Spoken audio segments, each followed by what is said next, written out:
Operation सिंदूर पर सियासत जारी है। पूर्णिया से सांसद पप्पू यादव ने केंद्र सरकार पर निशाना साधा है। उन्होंने कहा है कि सिंदूर के सौदागर भी पैदा होने लगे हैं। पीएम मोदी पर पप्पू यादव ने सवाल उठाया है। बीजेपी की जमीन खिसक रही है, पहली बार सिंदूर का सौदागर सुना है। ये पप्पू यादव का बयान है। आपको बता दें, ऑपरेशन सिंदूर पर सियासत जो है लगातार जारी है और हर राजनीतिक दलों से कुछ ना कुछ बयानबाजी जो है हर रोज निकल कर आ रही है सामने।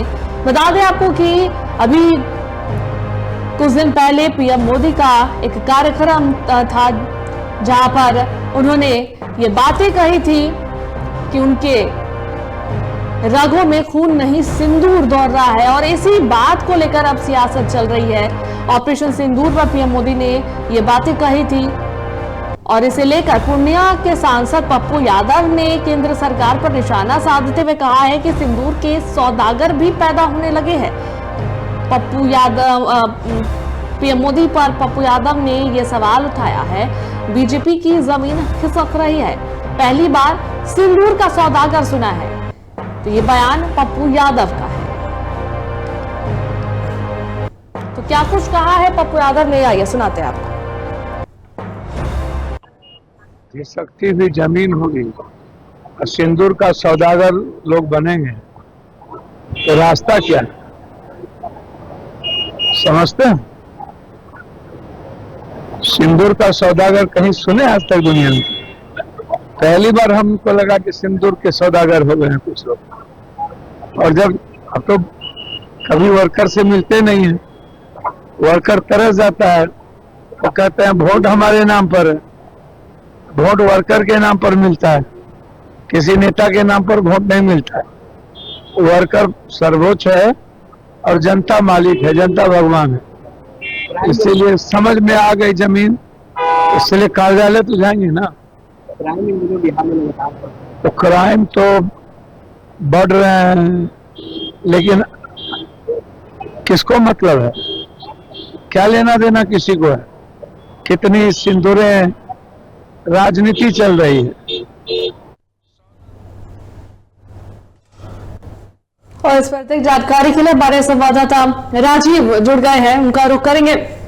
राजीव, ऑपरेशन सिंदूर जब से हुआ उसके बाद से सियासत जो है लगातार जारी है। सियासी गलियारों से अलग अलग तरीके के बयान जो है निकल कर आ रहे हैं सामने।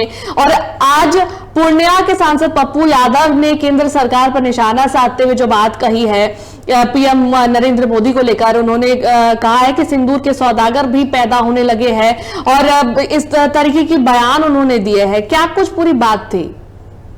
देखिए, पप्पू यादव पूर्णिया के सांसद हैं। वो पटना एयरपोर्ट पर जब पत्रकारों ने से सवाल किया ऑपरेशन सिंदूर को लेकर और प्रधानमंत्री के उस बयान को लेकर, उसके बाद उन्होंने आपत्तिजनक उस तरीके का उन्होंने एक बयान दिया। कहा कि जो है सिंदूर के सौदागर भी अब हो गए हैं। एक तरीके से प्रधानमंत्री को लेकर इस तरीके का बयान देना और कहीं से जिस तरीके से उन्होंने भाषा का यूज किया वो एक आपत्तिजनक जैसा, कि ये सौदागर भी एक तरीके से हो गए हैं। अब ये इसको लेकर बिहार में अब सियासत शुरू। पप्पू यादव ने उसको लेकर कहा कि जिस तरीके से प्रधानमंत्री जो कह रहे हैं, कह रहे हैं कि हमारे खून में एक सिंदूर जो बह रहा है, जो उस तरीके का, तो उन पर उस तरीके का कटाक्ष और इस तरीके के जो भाषा का उपयोग किया, वो कहा कि अब देखिए कुछ लोग हैं कि सिंदूर के सौदागर हो गए। तो जो पप्पू यादव बड़े एक तरीके से सांसद हैं, इतने लंबे टर्म रहे हैं, कई बार वो सांसद बन चुके हैं, तो इस तरीके का बयान उनको नहीं देना चाहिए। एक प्रधानमंत्री को लेकर इस तरीके का बयान किसी को नहीं देना चाहिए। लेकिन अगर उन्होंने इस तरीके का बयान दिया है और वहीं उन्होंने ये भी कहा कि जो चुनाव को लेकर उन्होंने कहा कि जो राहुल गांधी को लेकर कहा कि राहुल गांधी के नेतृत्व में भी चुनाव लड़ना चाहिए, बिहार में लड़ना चाहिए। लेकिन जो ये पूरा उनका जो था कि जो ऑपरेशन सिंदूर पर जो डेलीगेशन जो भेजा जा रहा है, जो इसमें सब पार्टियों के जो मेंबर हैं, तमाम लोग जा रहे हैं और इस तरीके जो प्रधानमंत्री का बयान है उस पर उन्होंने एक तरीके से आपत्तिजनक टिप्पणी की है। अब देखना होगा कि इसको लेकर बीजेपी उन पर क्या बयान देती है। बिल्कुल बिल्कुल राजीव, चलिए बहुत बहुत धन्यवाद तमाम जानकारी देने के लिए।